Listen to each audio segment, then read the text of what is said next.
कैलास पर्वतावर शुभ्र हिमालयाच्या कुशीत भगवान शिव आणि देवी पार्वती वास करत होते.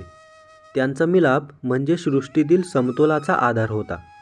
पण या दिव्य स्थानात सुद्धा कधीतरी देवी पार्वतीच्या हृदयात एकांताची भावना दाटून येत असे. त्यांना एका मुलीची इच्छा होती, जी त्यांच्या आयुष्यात आनंद घेऊन येईल. एकदा संध्याकाळी देवी पार्वती कैलास पर्वताच्या बागेत फिरत होत्या. त्या बागेच्या मध्यभागी कल्पवृक्ष, जे इच्छापूर्ती करणारे झाड आहे, आपल्या तेजाने चमकत होते. त्याच्या पानांवर जणू माणिक मोती चमकत होती आणि त्या झाडाच्या फुलांचा सुगंध खूपच छान होता. देवी पार्वती त्या झाडाजवळ गेल्या आणि त्यांच्या हृदयातील आईच्या प्रेमाने भरलेली इच्छा व्यक्त केली. त्या म्हणाल्या, मला एक मुलगी हवी आहे, जिचं सौंदर्य आणि बुद्धी या जगाच्या पलीकडे असेल आणि जी दुःख दूर करून सर्वत्र आनंद पसरवेल. मित्रांनो, अशाच नवनवीन कथा ऐकण्यासाठी कमेंट बॉक्समध्ये ओम नमः शिवाय असे लिहा आणि चॅनलला सबस्क्राईब करायला विसरू नका. म्हणजेच अशा नवनवीन कथा तुम्हाला रोज ऐकायला मिळतील. चला तर आपण कथेत पुढे जाऊया. कल्पवृक्ष थोडा हलला, जणू तो देवी पार्वतीच्या इच्छेला उत्तर देत होता. त्या झाडाच्या तेजातून एक दिव्य कन्या प्रकट झाली. तिचे रूप खूपच सुंदर होते, जणू काही स्वर्गातील अप्सराच होती. देवी पार्वतीने त्या कन्येला प्रेमाने जवळ घेतले आणि तिला अशोक सुंदरी असे खूप छान नाव दिले. या नावाचा अर्थ खूप अर्थपूर्ण होता. अशोक म्हणजे दुःख दूर करणारी आणि सुंदरी म्हणजे सौंदर्याची मूर्ती. खरंच अशोक सुंदरी दुःख दूर करण्यासाठी आणि आनंद पसरवण्यासाठीच जन्मली होती. देवी पार्वतीने तिची ओळख कैलासावरील देव आणि शिवगणांसोबत करून दिली, ज्यांनी तिच्या सौंदर्यावर आणि बुद्धीवर स्तुती केली. अशोक सुंदरीचा बालपणाचा काळ प्रेमाने आणि शिकवणुकीत गेला. तिला देवी पार्वतीने ग्रंथ, संगीत, नृत्य आणि ब्रह्मांडाचे ज्ञान शिकवले गेले. तिच्या उपस्थितीने कैलास पर्वताची शांतता अधिकच आनंदमय झाली. तिथले प्राणीसुद्धा तिच्याकडे आकर्षित होत असे. मोर तिच्या सन्मानार्थ नृत्य करीत असे आणि कमळ तिच्या उपस्थितीत अधिकच खुलून दिसत असे. पण अशोक सुंदरीची नियती कैलास पर्वताच्या पलीकडे होती. अशी भविष्यवाणी होती की ती एका थोर राजाशी विवाह करेल, जो धर्म टिकवण्यासाठी महत्त्वपूर्ण भूमिका बजावेल.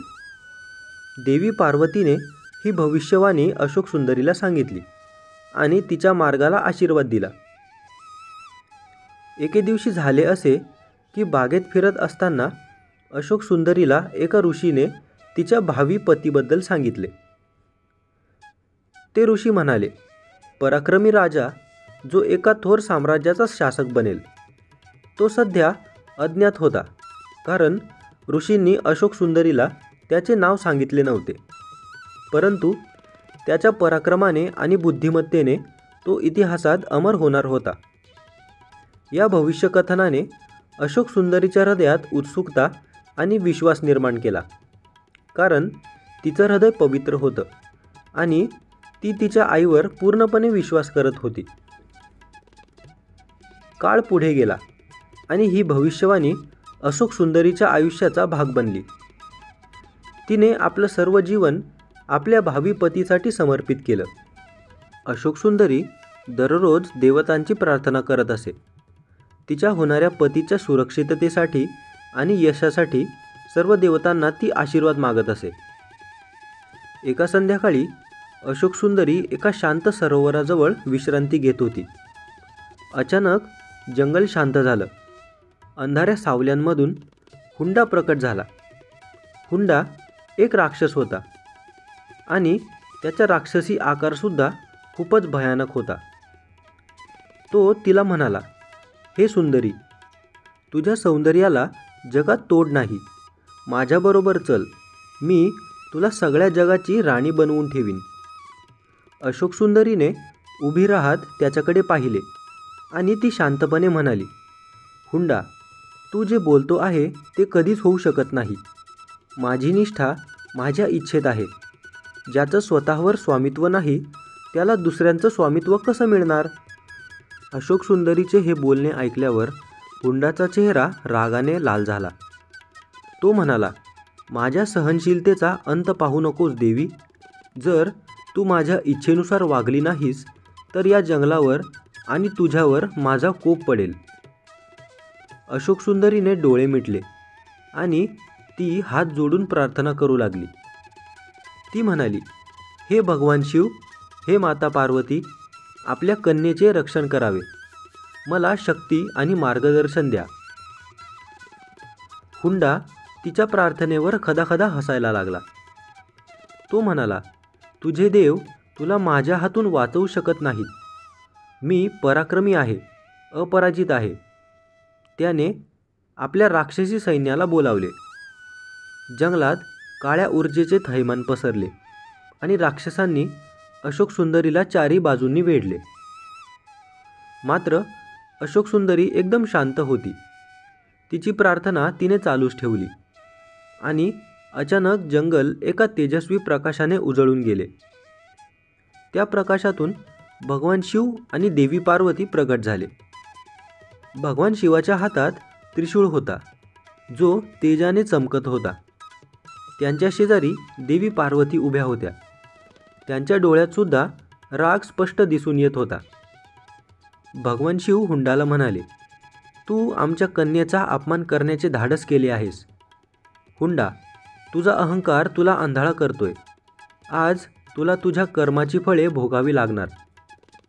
हुंडा त्यांच्या भव्य रूपामुळे घाबरला, पण त्याचा गर्व त्याला माघार घेऊ देत नव्हता. त्याने रागाने भगवान शिवांवर हमला केला, परंतु भगवान शिवांनी त्यांचा त्रिशूळ उचलला आणि एका झटक्यात त्याचा हमला हाणून पाडला. त्या शक्तीने हुंडा जमिनीवर आदळला आणि त्याने आपली हार मान्य केली. त्याने भगवान शिवाला स्वतःला माफ करण्याची प्रार्थना सुरू केली, पण भगवान शिव ऐकायला तयार नव्हते. तेव्हा देवी पार्वतीने त्यांना समजावले आणि त्या म्हणाल्या, यावेळेस हुंडाला माफ करा. माता पार्वतीचे बोलणे ऐकून भगवान शिवाने त्या राक्षसाला माफ केले. पण अशोक सुंदरीने त्याला शाप दिला की तू मला पळवून आणले आहेस, माझा छळ केला आहेस, म्हणून मी तुला शाप देते की माझा होणारा पती तुझा अंत करेल. या दरम्यान मर्त्य जगात नाहुष, जो अशोक सुंदरीचा होणारा पती, याचं जीवन घडत होते. राजघराण्यात जन्मलेला नाहुष लहानपणापासूनच खूप पराक्रमी आणि बुद्धिमान होता. देवांनी त्याचं रक्षण केलं होतं. त्याचा मार्ग भविष्यवाणीसोबत सुसंगत राहील याची खात्री केली होती. नाहुषाला अजून अशोक सुंदरीबद्दल काहीच माहिती नव्हतं, पण तिच्या प्रार्थनांनी त्याचं रक्षण केलं आणि त्याला योग्य मार्ग दाखवला. काही दिवसांनी नाहुष एका घनदाट जंगलातून जात असताना त्याला एका अद्भुत कुंजाचा शोध लागला. जिथेच त्याला अशोक सुंदरी दिसली. त्यांची एक दुसऱ्यांसमोर नजरानजर झाली आणि एक न बोलता एक अटूट बंध निर्माण झाला. नाहुष जरी मर्त्य होता तरी त्याला तिच्याशी एक जुनी ओळख जाणवली. जणू त्याने तिला अनेक जन्मांपासून ओळखले होते. अशोक सुंदरीने त्याला ओळखलं.